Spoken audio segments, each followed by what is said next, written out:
اچھا علامہ صاحب ہمیں یہ بتائیں کہ اس معراج کے جو آپ فرما رہے تھے کہ مسجد حرام سے لے کر مسجد اقصی تک تو یہ ایک سیر ہے، اس کے آگے بھی منازلیں طے ہوئیں، تو اصل میں اس کی حکمت کیا تھی؟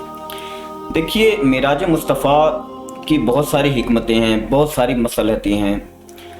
ان میں سے ایک حکمت تو یہ ہے کہ تمام انبیاء علیہ السلام کو جو مراتب علیحدہ علیحدہ عطا کیے گئے وہ سب کے سب نبی پاک علیہ السلام کی ذات مبارکہ میں جمع کر دیے گئے تھے، پھر ان کا اظہار معراج کی رات ہوا۔ جیسے علامہ قاضی ایاز مالکی علیہ رحمہ شفا شریف میں فرماتے ہیں ما لیس احد من الانبیاء، فرماتے ہیں کہ تمام انبیاء میں سے اوتیا فضیلتن او کرامتن، جو بھی فضیلت اور مرتبہ تمام انبیاء میں سے جس نبی کو بھی ملا ہے، فرمایا الا وقد اوتیا محمد مثلہ صلی اللہ تعالی علیہ وسلم، کہ وہ تمام کی تمام فضیلتیں مصطفیٰ کو بھی عطا کی گئی اور وہ معراج کی رات عطا ہوئی۔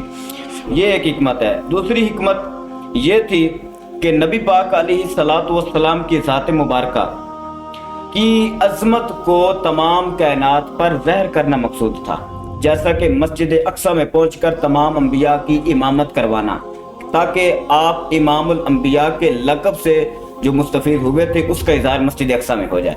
پھر جب آپ آسمانوں پہ پہنچے تو تمام فرشتوں کی امامت کروائی تاکہ آپ کی عظمت فرشتوں پر بھی ظاہر ہو جائے۔ پھر سدرہ سے آگے جب آپ گزرنے لگے تو جبریل امین وہاں پر رک گئے۔ نبی پاک علیہ السلام نے پوچھا کہ جبریل آگے کیوں نہیں چلتے؟ عرض کی حضور اگر آگے میں 1 انچ بھی چلوں تو میرے پر جو ہیں وہ جل جائیں گے۔ تو نبی پاک علیہ السلام پھر آگے وہاں سے رف پر بیٹھ کر عرش معلیٰ کی طرف چلے، تو پھر جبریل کا جو مقام تھا وہ سدرہ تھا، جبریل آگے نہ گزر سکا، تو نبی پاک علیہ السلام کی فضیلت حضرت جبریل پر یوں ظاہر ہوئی۔ پھر عرش سے آگے جو مقامات تھے وہ لا مکان لا محدود، وہ جو آپ کو معراج مطلب ہے کہ ہوئی تو وہ آپ کی عظمت کی مطلب ہے کہ نشانی کو ظاہر کر رہی تھی کہ آپ کی عظمت جو ہے وہ تمام انبیاء پر، تمام اپنا فرشتوں پر اور تمام کائنات پر ظاہر ہے، گویا آپ کی عظمت اور شان کوئی بیان کر ہی نہیں سکتا۔ تو یہ عظمت سبحان اللہ۔ اچھا علامہ صاحب، ابھی آپ نے بھی فرمایا کہ جب حضور صلی اللہ علیہ وسلم معراج پر تشریف لے گئے تو دیدار الہی سے بھی مشرف ہوئے۔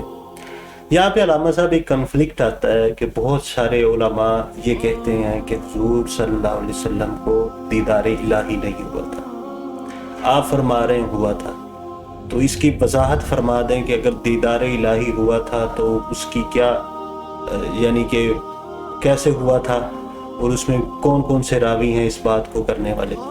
دیکھیے قرآن مجید فرقان حمید میں اس کی واضح طور پر جو ہے نا ذکر کیا گیا، وضاحت کی گئی ہے۔ فرمایا ما زاغ البصر وما طغى، کہ آنکھ نہ کسی طرف پھری اور نہ حد سے بڑھی۔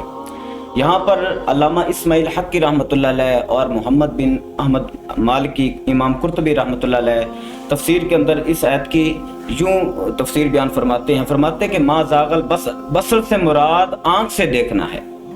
اگر قلب سے دیکھنا مراد ہوتا یا روحانی طور پر دیکھنا مراد ہوتا، عالم خواب میں ہوتا، تو یہاں پر ما زاغ البصر نہ کہا جاتا بلکہ ما زاغ قلب کہا جاتا کہ آپ نے دل سے اللہ کا دیدار فرمایا۔ تو یہاں پر ما زاغ البصر لفظ بصر لگا کر اس بات کو واضح کر دیا کہ بصر سے مراد یہ ہے کہ حضور نے جاگتے ہوئے اللہ کا دیدار فرمایا۔ اور حضرت ابن عباس رضی اللہ تعالی عنہ خود فرماتے کہ ان محمد صلی اللہ تعالی وسلم رآ ربہ مرتين، حضور نے اللہ کا دیدار 2 مرتبہ فرمایا، ایک ببصری اپنی سر کی آنکھ سے اور دوسری مرتبہ فرمایا بفوادی اپنی دل کی آنکھ سے، تو 2 مرتبہ حضور نے اپنا اللہ کا دیدار فرمایا۔ اسی طرح حضرت ابن عباس رضی اللہ تعالیٰ عنہ سے دوسری روایت آپ فرماتے ہیں کہ رأیت ربہ بأحسن صورت، حضور فرماتے ہیں کہ رأیت ربہ فی احسن صورت، میں نے اپنے رب کو احسن صورت میں دیکھا۔ اب یہ ایک اختلاف پیدا ہو جاتا ہے کہ بھائی اللہ رب العزت کی ذات کو جب حضور نے دیکھا تو کتنا دیکھا؟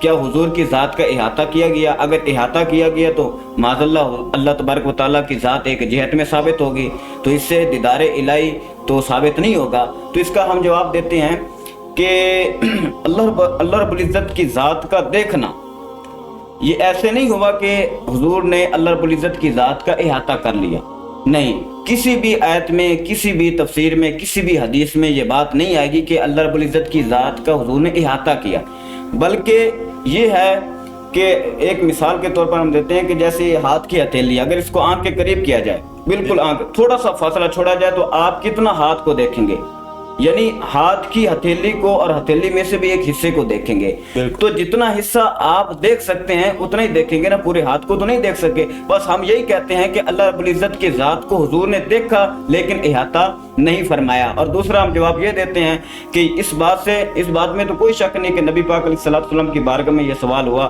کہ کیا ہم اللہ رب العزت کو دیکھیں گے؟ تو حضور نے فرمایا ہاں، قیامت کے دن تم اللہ رب العزت کو اس طرح دیکھو گے جس طرح 14ویں رات کے چاند کو دیکھتے ہو۔ تو ہم کہتے ہیں کہ قیامت کے دن جب ہم حضور اپنا اللہ رب العزت کو دیکھیں گے تو ہم بتا دیں گے کہ حضور نے بھی اس طرح دیکھا تھا۔ سبحان اللہ۔ بہت شکریہ علامہ صاحب۔ ناظرین، وقت کی قلت کے باعث ہم کیا فرشتوں کے سردار حضرت جبرائیل امین بھی ثناء مصطفیٰ نہیں مکمل کر سکتے؟